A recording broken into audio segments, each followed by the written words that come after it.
In the early 20th century, machines began to change how we live. But one man saw something deeper. Not just automation, but systems. Not just intelligence, but feedback. His name was Norbert Wiener, and his work laid the foundation for everything from smart weapons to smartphones, from robotics to artificial intelligence. He called it cybernetics, a new science of control and communication. Not just in machines, but in living organisms, in economies, in ecosystems.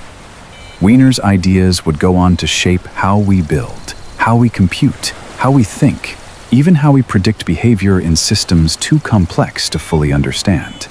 But behind the equations was a troubled genius, a child prodigy turned reluctant prophet.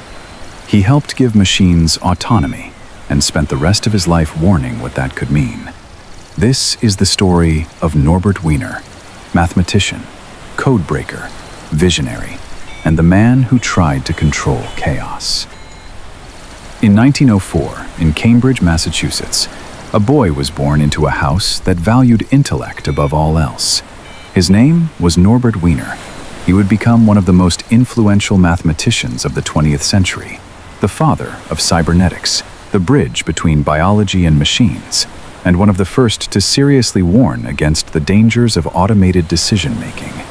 But long before he coined new sciences or shaped the digital future, Norbert was just a boy with a mind so fast and so difficult to manage that even the best schools couldn't figure out how to teach him. Norbert's father, Leo Wiener, was a professor of Slavic languages at Harvard and a man of intense, uncompromising intellect. He was also an authoritarian parent, determined to raise his son into a genius, no matter the cost. From the age of 3, Norbert was reading. By 7, he had read Darwin and Euclid. By 10, he had mastered high school algebra and begun learning calculus. Leo homeschooled him relentlessly, pushing Norbert through advanced texts, often before the boy fully grasped what he was reading. Failure was not tolerated. Emotion was rarely welcomed. To Leo Wiener, parenting was a project, and Norbert was the experiment. Because Norbert was so far ahead of his age group, conventional schooling didn't fit. At 11, he graduated high school. At 11, he also entered Tufts College, where he studied mathematics, biology, and philosophy. By 14, he earned a bachelor's degree. At 17, he completed a PhD in mathematical logic from Harvard. Yet, these achievements came at a cost. Norbert struggled socially. He had difficulty connecting with other students. He suffered from anxiety, depression, and a persistent fear of failure. He wasn't allowed to be a child, and he knew it. Norbert's PhD work was in mathematical logic, a discipline undergoing a revolution at the time, thanks to thinkers like Bertrand Russell, Alfred North Whitehead, and David Hilbert. He traveled to Cambridge and Göttingen, 2 global centers of logic and mathematics, and studied under Russell, whose Principia Mathematica aimed to reduce all of mathematics to a complete logical system. These encounters shaped Norbert's thinking for life. Precision mattered. Systems could be described, even those that seemed unpredictable, and everything, behavior, thought, action, might be reducible to rules and feedback. He also met David Hilbert, whose belief in the power of formal systems to solve all problems was contagious and controversial. Despite his early achievements, Wiener's path was not smooth. When he returned to the US, he struggled to secure a permanent academic post. His mannerisms were awkward. His mind was brilliant, but difficult to follow in conversation. He was frequently perceived as arrogant, eccentric, or out of sync with his peers. Eventually, he secured a teaching position at the newly rising Massachusetts Institute of Technology, MIT, where he would remain for most of his career. But even there, he remained a misfit. Not a theorist in the traditional sense, not a practical engineer either. He was something else, a systems thinker, waiting for a problem big enough to fit the way his mind worked. In the 1920s and 30s, Wiener contributed to harmonic analysis, Fourier transforms, Brownian motion, and stochastic processes. But his real obsession was with how uncertainty behaved, how systems reacted to input, how feedback could stabilize or destabilize, how signal and noise interacted in everything from radio to biology. In these years, Wiener's mind began drifting toward a unified idea, one that could connect biology, mathematics, engineering, psychology, philosophy. He didn't have a name for it yet, but it was there, forming. The belief that you could model any system, living or artificial, through feedback and control. Norbert Wiener's childhood had been shaped by rigid control. His adulthood would be spent trying to understand control itself, how systems maintain balance, and what happens when they don't. In a world approaching the edge of mechanized warfare, radio communication, and soon, computing, these ideas weren't just theoretical. They were urgent. And soon, the war would come, and Wiener would find his calling. In the early 1940s, the world was at war. But not just with soldiers and tanks. This was a war fought with data, with prediction, with machines.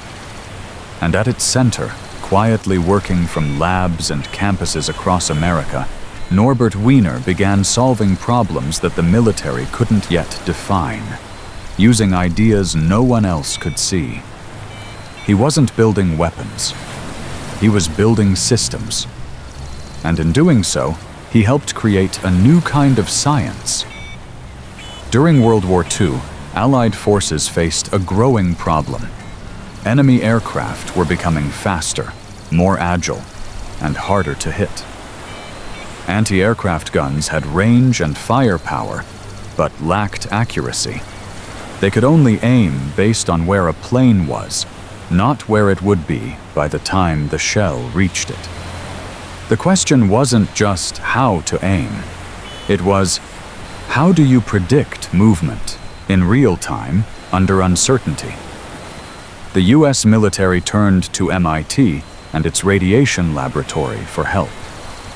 Wiener, already well known in applied mathematics, was assigned to the fire control problem. His job, build a system that could track and predict a moving target's future location. Not by manual adjustment, but by automatic response. Wiener realized immediately. This wasn't about ballistics. It was about uncertainty. Pilots could change speed. Wind could push an aircraft off course. Radar signals could arrive distorted, delayed, or incomplete. The math had to deal with imperfect information, with randomness, noise, and time delays. Wiener turned to what he knew best: stochastic processes, mathematical tools for handling randomness. His idea was to build a probability model of the pilot's behavior based on recent data. The system would calculate where the plane most likely would be, not as a single number, but as a range of probable outcomes. As new radar data came in, the system would update its guess, refining it, narrowing it, adjusting on the fly. It would create a loop. Predict, fire, update, repeat. This was feedback, and it was revolutionary. Wiener realized that the key to accurate targeting was not perfect initial prediction, but constant correction. This meant treating the entire gun system, sensors, algorithms, motors, as one unified control system. It wasn't enough to aim. The system had to observe the error in its last shot and use that error to adjust its next move. This is what engineers today call negative feedback, where output is used to reduce future errors. It's how thermostats regulate temperature. It's how autopilots keep planes steady. It's how biological systems maintain equilibrium. And it's how Wiener's radar tracking gun could aim at a moving aircraft with startling accuracy, despite incomplete and noisy data. In fact, this work was so influential that it later inspired Claude Shannon's information theory and laid the groundwork for signal processing and control engineering. As Wiener worked, he noticed something deeper. These mechanical systems behaved a lot like people. A human makes a decision, watches what happens, adjusts behavior based on the result. A good marksman doesn't guess once. They update their aim with each shot. So did Wiener's machine. To him, this wasn't just a clever engineering trick. It was a sign of something more universal. That behavior could be studied mathematically. That self-regulation could emerge from feedback. That the line between man and machine might not be philosophical, but mathematical. This idea became the seed of what Wiener would call cybernetics, a science of communication and control in both machines and living beings. Wiener's work during the war wasn't just effective, it was transformative. His techniques directly improved Allied targeting systems, but more importantly, they reshaped how scientists thought about adaptive behavior. He began to sketch out a general theory, one that could explain not just weapons and sensors, but the nervous system, industrial automation, animal behavior, social systems, even language and thought. He believed that all these systems could be studied through a single lens: feedback, information flow, and control mechanisms. Wiener later described the war years as the moment when it all came together. The notion of control, whether in engineering or biology, had to be fundamentally the same. This wasn't about weapons anymore. It was about building a theory that could explain intelligent behavior, no matter what form it took. In a war built on destruction, Norbert Wiener saw something else: connection, a language of order within chaos. He didn't just help win a battle. He invented a framework that would redefine our relationship with machines, systems, and even ourselves. And he wasn't done yet. In 1948, Norbert Wiener published a book. It wasn't a textbook. It wasn't a memoir. It was a manifesto for a new way of thinking, about machines, about life, about the future of intelligence. He called it Cybernetics, or control and communication in the animal and the machine. And it would reshape how we understand everything from brain function to computer programming. Wiener coined the term cybernetics from the Greek word kybernetes, meaning steersman or helmsman, one who guides a ship. That metaphor was deliberate. Just as a captain adjusts direction based on wind and current, a system, whether mechanical or biological, must sense, compare, and correct itself to stay on course. Cybernetics, as Wiener defined it, was the study of communication within systems control through feedback, self-regulation in dynamic environments. It was not limited to engineering. It applied equally to machines, organisms, ecosystems, and even social systems. Whether you were talking about a radar-tracking gun, a thermostat, a biological reflex, or the structure of a nervous system, the same underlying principles applied. This was the power of cybernetics. It connected disciplines that had never spoken the same language before. Wiener's ideas attracted attention from an unusual range of fields. Engineers, physiologists, psychologists, mathematicians, linguists, and early computer scientists all found common ground in cybernetics. In 1946, before the publication of Wiener's book, a series of closed-door meetings began at the Josiah Macy Foundation in New York. These became known as the Macy Conferences, and they were a crucible for early AI, systems theory, and neuroscience. Attendees included John von Neumann, a mathematician and computing pioneer Warren McCulloch, and Walter Pitts, who modeled the brain using logic gates, Gregory Bateson, an anthropologist interested in systems and communication, Heinz von Forster, a physicist who would later lead second-order cybernetics. Together, these thinkers debated how minds work, how machines might learn, and how communication shapes behavior. Though Wiener himself withdrew after early sessions, frustrated with direction and politics, his ideas remained foundational. Cybernetics gave this group a shared vocabulary for describing thought, learning, and adaptation in mechanical and biological terms. One of the most radical implications of Wiener's work was that machines could exhibit intelligent behavior, if properly structured around feedback and learning.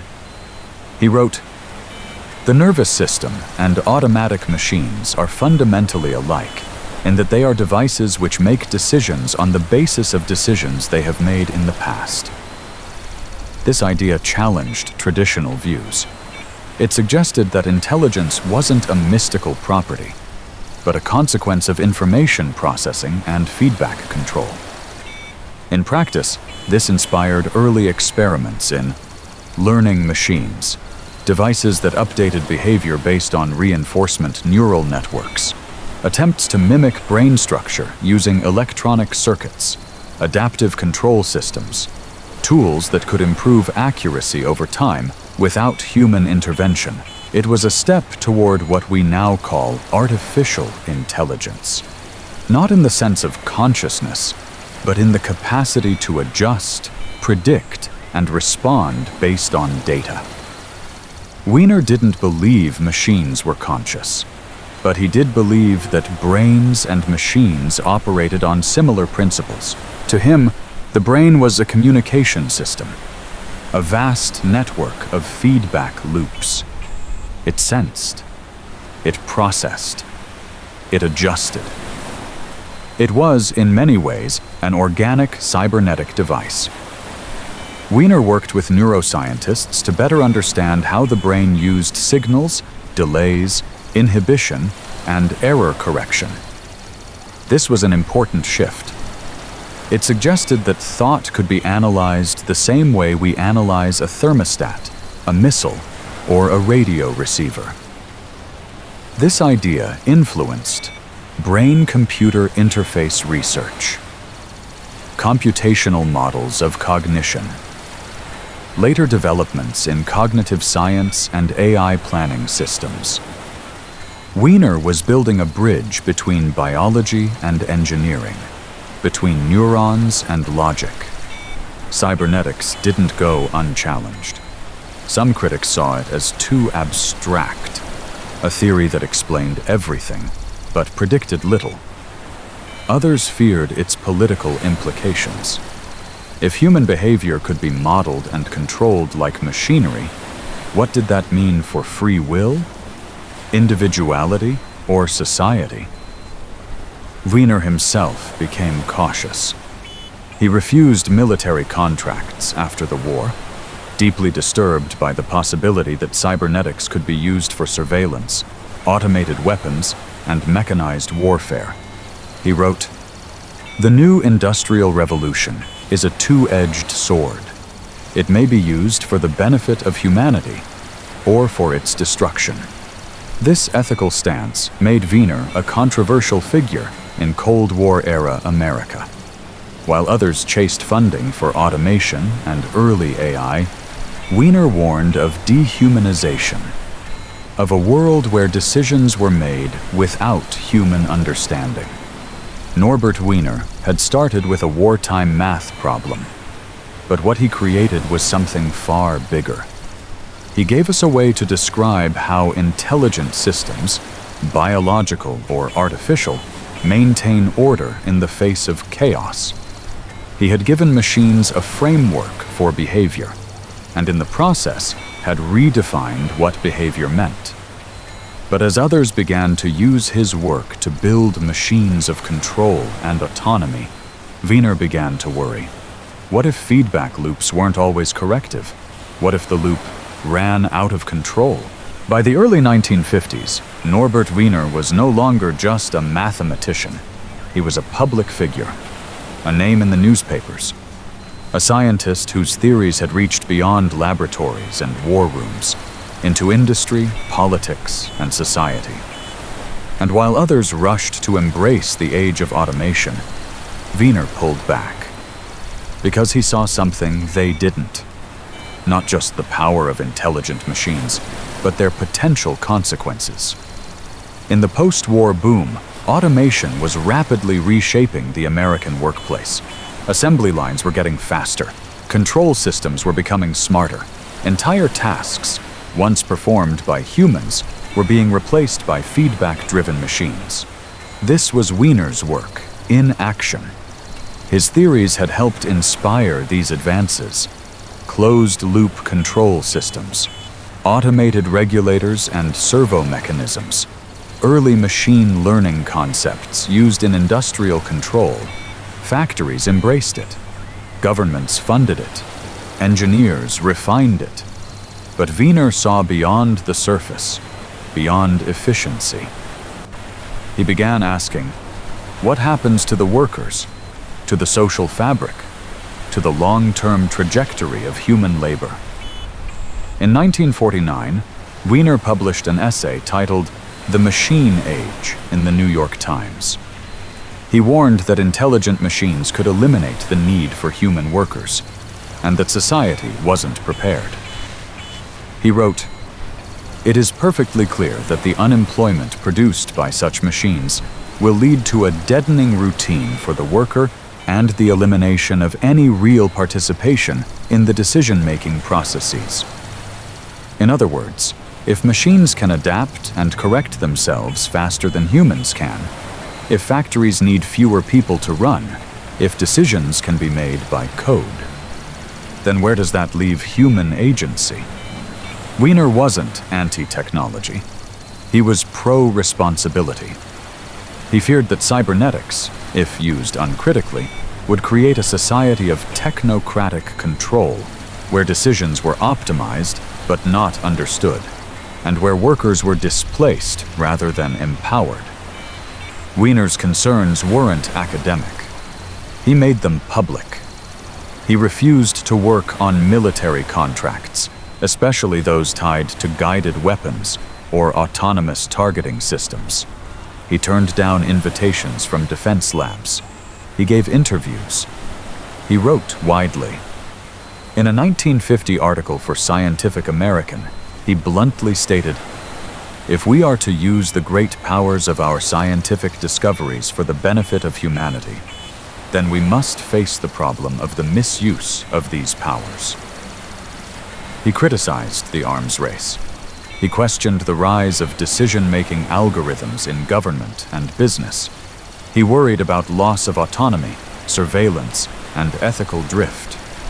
He wasn't alone, but he was often isolated.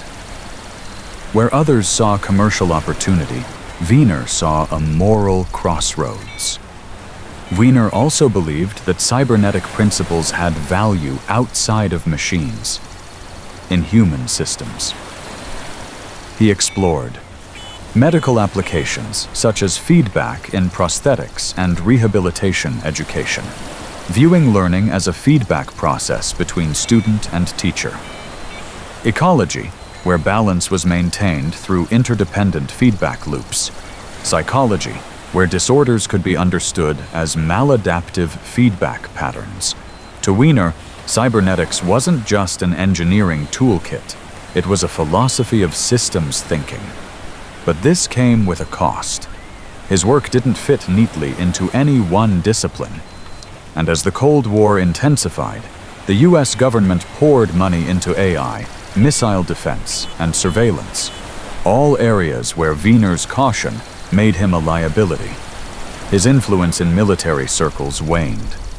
Others, like John von Neumann, Herbert Simon, and Marvin Minsky, began to dominate the conversation around machine intelligence. Wiener became more of a public intellectual than a central scientific voice, but his warnings persisted. In his final major work, God and Golem, Inc., 1964, Wiener returned to a core question. What happens when machines act independently? and make decisions we don't fully understand. He warned that machines could reflect and amplify human flaws. Bias, short-sightedness, lack of context, over-reliance on measurable metrics. He feared a world where humans would cede judgment to automated systems, trusting numbers over ethics, efficiency over meaning.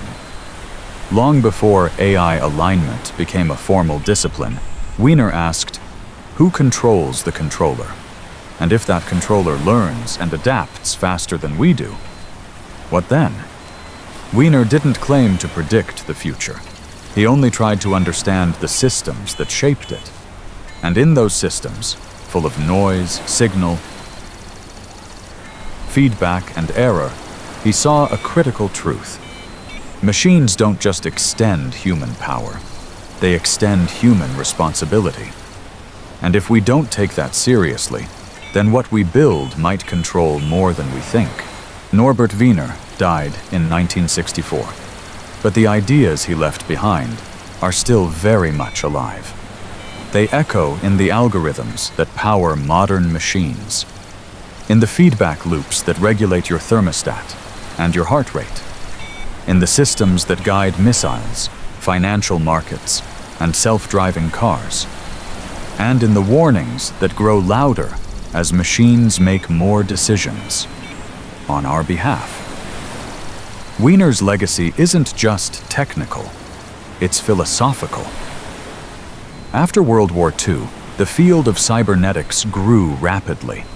For a time, it became a hub of interdisciplinary excitement, drawing engineers, psychologists, sociologists, and biologists into a common framework for thinking about systems. In the 1950s and 60s, cybernetics influenced early artificial intelligence, feedback mechanisms, goal-seeking systems, learning algorithms, control systems, engineering, aircraft autopilots, manufacturing automation, robotics, neuroscience, modeling brain behavior as a network of signal processing units, communication theory, encoding, transmission, error correction, psychotherapy, systems-based approaches to mental health and behavioral loops.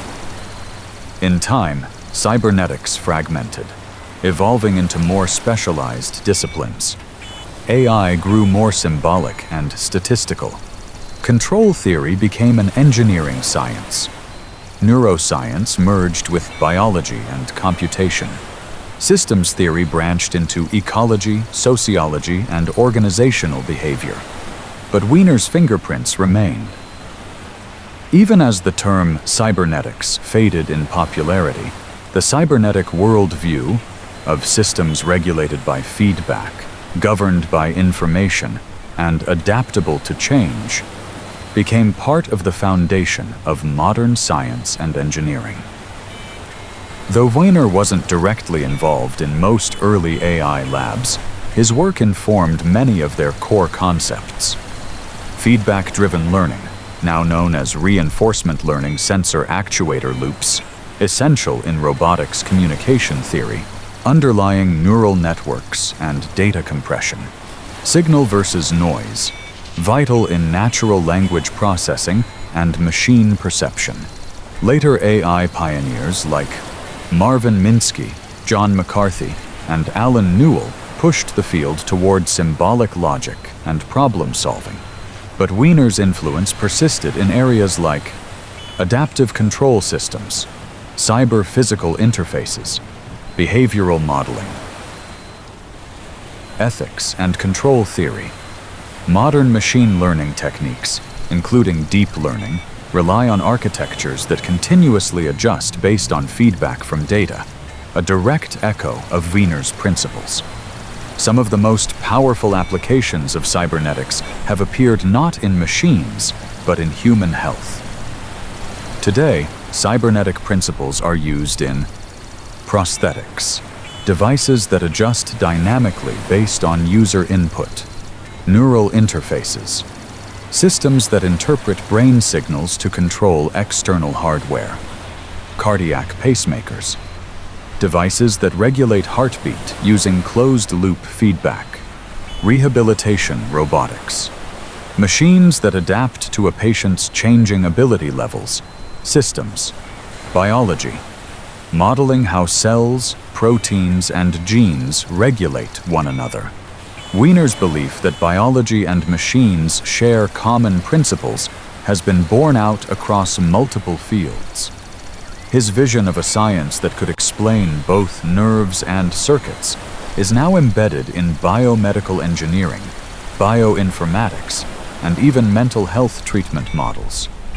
Beyond science and engineering, Wiener helped inspire what's now called systems thinking, a way of analyzing the world through interdependent loops and feedback structures.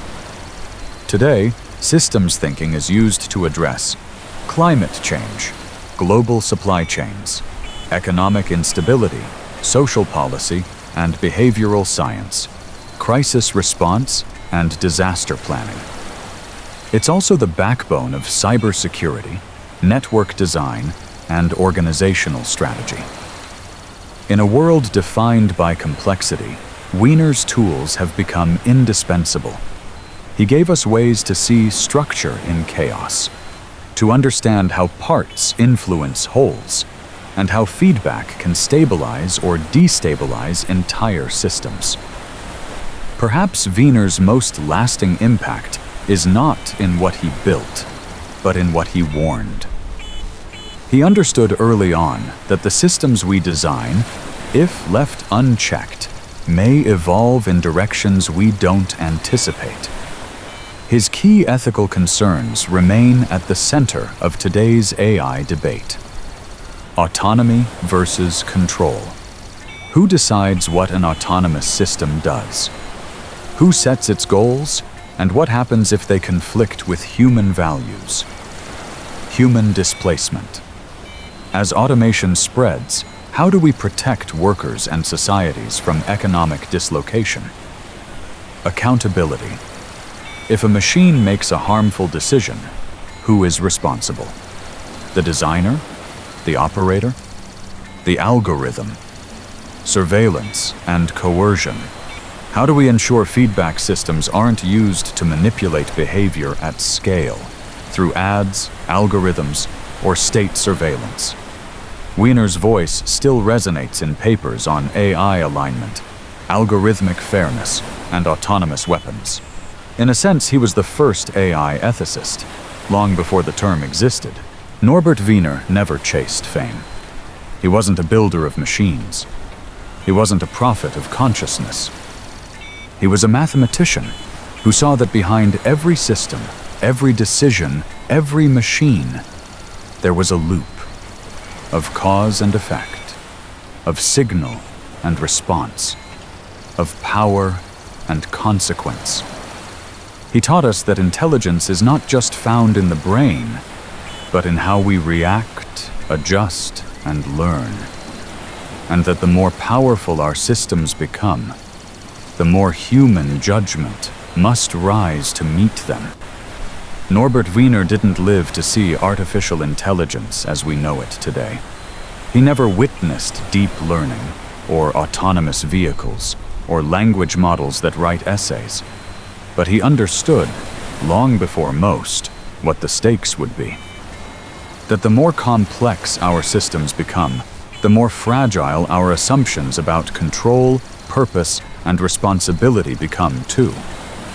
Wiener gave us tools to build intelligent machines, but he also left behind a warning.